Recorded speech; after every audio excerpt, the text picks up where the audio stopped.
সকলোকে আমাৰ জ্ঞান একাডেমি চেনেলটোলৈ পুনৰবাৰ স্বাগতম কৰিছোঁ। এইটো এটা ADRE 3.0, এইটো এটা লাষ্ট চান্স বুলি ক'ব পাৰি বন্ধুসকল, এইটো আপোনালোকৰ ওচৰত।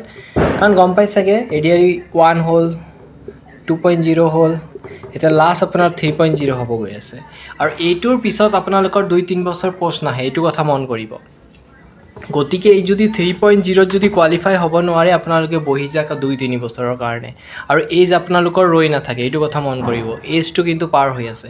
গতিকে সময় সাপেক্ষে যদি পাছ কৰিব মন আছে, আপোনালোকে একদম টপিকবোৰ চিৰিয়াছলি পঢ়িবলৈ ষ্টাৰ্ট কৰক। এইটো আপোনাৰ বহুতে কেণ্ডিডেট আছে মানে এডমিট দিয়াৰ পিছত পঢ়ে বা এপ্লাই কৰাৰ পিছত 1-2 মাহমান পঢ়ে আৰু ভাবে কি মই ADRE 3.0 2.0 কোৱালিফাই হৈ যাম বা 1-2 কোৱালিফাই হৈ যাম। আপোনালোকে নিজে ৰিজাল্টটো পালে।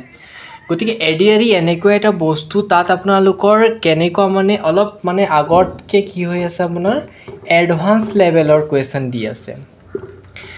ইজি পেটাৰ্ণত নহয়। যদি আপোনালোকে গ্ৰেজুৱেশ্যনৰ এক্সামটো দিছে, ADRE গ্ৰেজুৱেশ্যন লেভেলৰ বা হাই ছেকেণ্ডেৰী লেভেলৰ, তাত মানে কিছুমান কুৱেশ্যন আছিলে অলপ এডভান্স লেভেলৰ দিছে। কাৰণ কেণ্ডিডেট APSC কোৱালিফাই মানে কেণ্ডিডেট যিসকলে ইণ্টাৰভিউত মানে পাছ নকৰা কেণ্ডিডেট বা APSC প্ৰিপেৰেশ্যন কৰাও কেণ্ডিডেটে আপোনাৰ এপ্লাই কৰিছে। গতিকে এনেকুৱা এটা লেভেলত দিয়াটো অত্যন্ত আৱশ্যক। মানে কাট অফটো এতিয়া চাওক, মই কথা কৈ আছোঁ 10 লাখ কেণ্ডিডেট, 10 লাখ বা 11 লাখ কেণ্ডিডেট আছে। পোষ্ট আছে কিমান আপোনাৰ 7,000 বা 3,000 বা 5,000 মান পোষ্ট আছে। গতিকে এই 10 লাখৰ ভিতৰত আপোনালোকৰ মানে কাট অফটো যদি মেক্সিমাম কেণ্ডিডেটেৰ যদি মানে ভাল মাৰ্কেই পাই যায়, কাট অফটো বহুত হাই যাব। গতিকে সেই অনুসৰি কুৱেশ্যন পেটাৰ্ণটো আপোনালোকে ভাবকচোন বাৰু কেনেকুৱা লেভেলৰ হ'ব। গতিকে এই 10 লাখ কেণ্ডিডেটৰ ভিতৰত যদি আপোনালোকৰ মানে 7,000ৰ ভিতৰত যদি আপোনালোকৰ বা 5,000ৰ ভিতৰত আপোনাৰ নামটো বিচাৰে, গতিকে এই 10 লাখ কেণ্ডিডেটক মানে আপোনালোকে মানে এটা আপোনালোকৰ কম্পিটিশ্যন হ'ব। যদি সেই কম্পিটিশ্যনটো কোৱালিফাই কৰিব হয় বন্ধুসকল, আপোনালোকৰ বেচিক কনচেপ্ট, মই কৈছোঁ নহয়, বেচিক কনচেপ্টটো জনাটো অত্যন্ত আৱশ্যক। বহুতো আপোনালোকৰ মাৰ্কেটত ADRE বুক আছে, সেইবোৰ পঢ়িলে আপোনালোকৰ একো কাম নহয়, মই বাৰে বাৰে কৈছোঁ। কাৰণ এতিয়া কনচেপ্টকেইটা ক্লিয়াৰ কৰিব হৈছে যদি আপোনালোকৰ বেচিক ভালকৈ পঢ়ক। এতিয়া বহুতে সুধিব দাদা বেচিকটো কেনেকুৱা। বেচিক যদি কওঁ মই বেচিক যদি মই কওঁ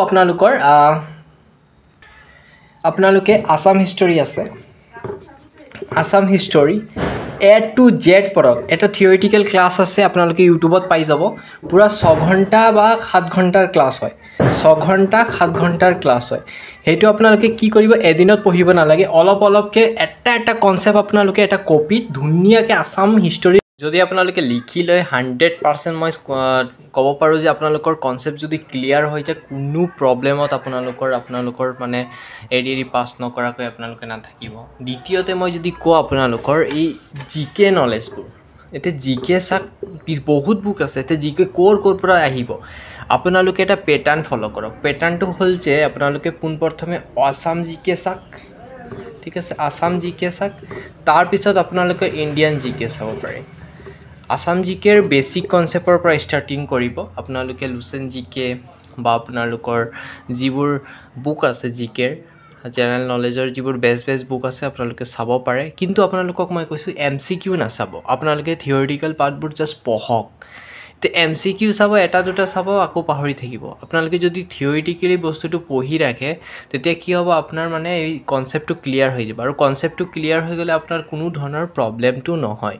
আৰু এটা বন্ধুসকল, ADRE এক্সামত মাষ্ট ইম্পৰ্টেণ্ট মানে বহুত বেছি ইম্পৰ্টেণ্ট ৰুল ফ'ল' কৰে মেথ। বহুত বেছি কেণ্ডিডেটৰ মেথছটো টাফ লাগে, কিন্তু আপোনালোকে যদি পেটাৰ্ণ মতে পঢ়ে বা চিৰিয়াছলি পঢ়ে, 100% মেথছত ভাল এটা মাৰ্ক উঠাব পাৰিব। আৰু মেথছত ভাল মাৰ্ক উঠালে আপোনালোকৰ এইফালে কাট অফটোত মাৰ্ক উঠাবলৈ আপোনালোকৰ সুবিধা হ'ব। কাৰণ এতিয়া চাওক, ইয়াত ধৰি লওক মই এতিয়া পাৰ্চেণ্টেজৰ পাৰ্চেণ্টেজ, ঠিক আছে, তাত আপোনাৰ পাৰ্চেণ্টেজৰ মেথছ আছে বা আপুনি বিভিন্ন ধৰণৰ কিছুমান মেথছ পাব, যিবোৰ আছে ধৰি লওক আপোনাৰ ৰুটৰ মেথছ আছে,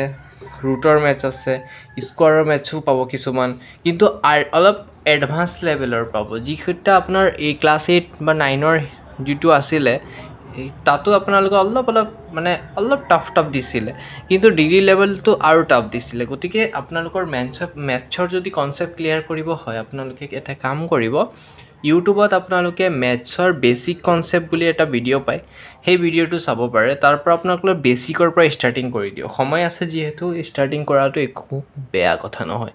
যদি এতিয়াৰ পৰা আপোনালোকে ক খ শিকে, 100% এদিন ভালকৈ পঢ়িব পাৰিব মই কথাটো এনেই কোৱা নাই সেইকাৰণে মেথছৰ যদি আপোনালোকে বেছিকৰ পৰা ষ্টাৰ্টিং কৰে এতিয়াও সময় আছে কৰক এই বহুতে কয় এই মোৰ দ্বাৰা মেথছ নোহোৱা মই নোৱাৰিম এইটো নহয় যদি আপুনি ট্ৰাই কৰে 100% ছাকচেছ হ'ব পাৰিব মেথছ ইমান এটা ডাঙৰ বস্তু নহয় আপোনালোকে যদি বেছিক কনচেপ্টবোৰ ক্লিয়াৰ কৰি থাকে মেথছৰ কোনো প্ৰব্লেম নাই মেথছ ফৰ্মুলাৰ ওপৰত ডিপেণ্ড কৰে কথাটো মন কৰিব ঠিক আছে গতিকে বন্ধুসকল ADRE 3.0টো একদম আপোনালোকে এইটো নকৰিব মই বাৰে বাৰে কৈছোঁ অলপ চিৰিয়াছলি লৈ লওক কাৰণ লাইফত এটা জব পোৱাটো বহুত এটা আৱশ্যক বিশেষকৈ মিডিল ক্লাছ ফেমিলিৰ ল'ৰাকেইটাৰ কাৰণে ছোৱালীসকলৰ কাৰণে গতিকে আপোনালোকৰ যদি চেষ্টা কৰে নিশ্চয় সফলতা অৰ্জন কৰিব পাৰিব মই এই চেনেলটোত কেইদিনমান পিছৰ পৰা মই প্ৰচেছ কামবোৰ চলাই আছোঁ কেইদিনমানৰ পিছৰ পৰা ক্লাছ ষ্টাৰ্ট দিম ADRE 3.0ৰ ক্ষেত্ৰত আৰু সেই ক্লাছত মই বিভিন্ন ধৰণৰ কুৱেশ্যন পেটাৰ্নৰ লগত অল্ড কুৱেশ্যন পেপাৰৰ ডিছকাশ্যন কৰিম